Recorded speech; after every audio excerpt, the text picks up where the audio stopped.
నేటి వాగ్దానంగా యెషయా 48:18 ఈ విధంగా రాయబడింది. నీవు నా ఆజ్ఞలను ఆలకింపవలనని నేను ఎంతో కోరుచున్నాను.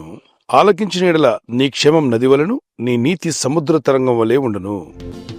నీ యొక్క క్షేమస్థితి నది వలె ఉంటుంది. నది ప్రశాంతంగా ప్రవహిస్తుంది. మీరు చూస్తున్నారు నదిని.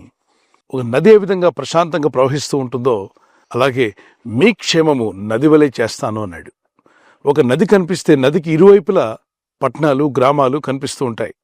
పురాతన కాలంలో నదీ ప్రవాహ ప్రాంతంలోనే ఎక్కువగా నివాసాలు కట్టుకునేవారు. గ్రామాలు కావచ్చు, పట్టణాలు కావచ్చు, నిర్మించుకున్నవన్నీ కూడా నదీ ప్రవాహ ప్రాంతంలోనే కడుతూ ఉంటారు. నైలు నది గురించి మనం ఆలోచన చేస్తే ఐగుప్తులో ఉంటుంది. ఐగుప్తులోని అన్ని పట్టణాలు, అన్ని గ్రామాలు ఆ నైలు నది తీర ప్రాంతంలోనే కట్టుకున్నారు. ఒక నది ప్రవహిస్తుందంటే నదికి ఇరువైపులా పంట పొలాలు, అద్భుతంగా సస్యశ్యామలం కనిపిస్తుంది. మరి మీ క్షేమము నది వలె ఉంటుంది. మన బ్రతుకులు క్షేమంగా ఉండాలని దేవుడు కోరుచున్నాడు. ఆశీర్వదించబడిన వారుగా, దీవించబడిన వారుగా, దేవునికి మహిమ తెచ్చే ఒక మంచి సాక్షులుగా మీరు ఉండాలని ప్రభు కోరుచున్నాడు. కొంతమంది జీవితాల్లో ఎప్పుడు మేము కీడే ఎదుర్కొంటున్నాం. ఎన్ని ప్రయత్నాలు చేసినా కీడు ఎదురవుతుంది తప్ప క్షేమం లేకుండా పోతుంది, ఒక సేఫ్టీ లేకుండా పోతుంది అన్నవారు ఈ వాగ్దానం ఎత్తి ప్రార్థించండి. ఆయన అంటున్నాడు, నా ఆజ్ఞలను ఆలోకింపవాలని ఎంతో కోరుచున్నాను. అంటే ఆయన ఆజ్ఞలు మనం ఆలకిస్తే ఏం జరుగుతుంది? క్షేమంగా ఉంటారు. మీ ప్రయాణంలో క్షేమం, మీ పనిపాట్లలో కూడా క్షేమం కలిగి ఉంటారు. అన్నిటిలో సేఫ్గా ఉండే విధంగా ప్రభు మిమ్మల్ని ఆస్వాదించి, దీవించి, బలపరచగల సమర్థుడు.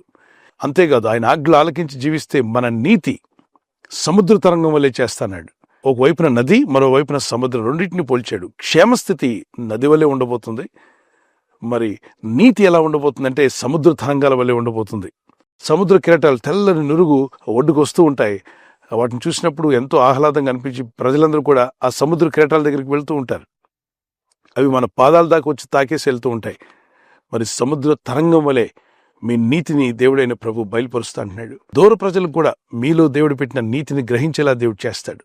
దేవుడైన ప్రభు కోరినటువంటిది ఆయన ఆజ్ఞలు మనం ఆలకించాలి. ఆయన ఆజ్ఞలు ఆలకించడం వలన అద్భుతమైన 2 విషయాలు ప్రభు మాట్లాడుతున్నాడు.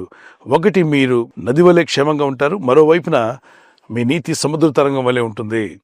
నదీ తీర ప్రాంతాలన్నీ కూడా జలచరాలకు, మనుషులకు, జీవులకు అన్నిటికీ అవసరమైంది నది. అడవిలో జంతువులు కూడా నదీ తీర ప్రాంతానికి వస్తూ ఉంటాయి. మనుషులు నదీ తీర ప్రాంతం నుండి నీరు తీసుకుని వెళ్తూ ఉంటారు. మరి ఎంతో క్షేమాన్ని కలుగు చేస్తుంది నది నీరు. దేవుని యందు భయభక్తి కలిగిన మీ జీవితం కూడా ఒక నది వలె ఉండబోతుంది. మీకు క్షేమం, మీ ద్వారా ఇతరులు కూడా క్షేమం పొందుకుంటారు. పరిశుద్ధ గ్రంథంలో భక్తులు అనేక మంది ఆనాటి నుండి ఈనాటి వరకు వారి పేర్లు ఇంకా వినబడుతున్నాయి. అందరూ వారి పేర్లు పెట్టుకుంటున్నారు. ఎందుకని? వారి క్షేమస్థితి ఎంతో అద్భుతంగా దేవుడు దీవించాడు. క్లిష్ట పరిస్థితులు, శోధనలు, ఇబ్బందులు, శ్రమలు ఎదురైనా క్షేమంగా బతుకుటకు దేవుడు కృపనిచ్చాడు. మీ జీవితాల్లో కూడా ఎదురవుతున్న ప్రతి శోధన, ప్రతి శ్రమ, ప్రతి కష్టాన్ని ఎదుర్కొని క్షేమస్థితిని మీరు పొందుదురుగాక.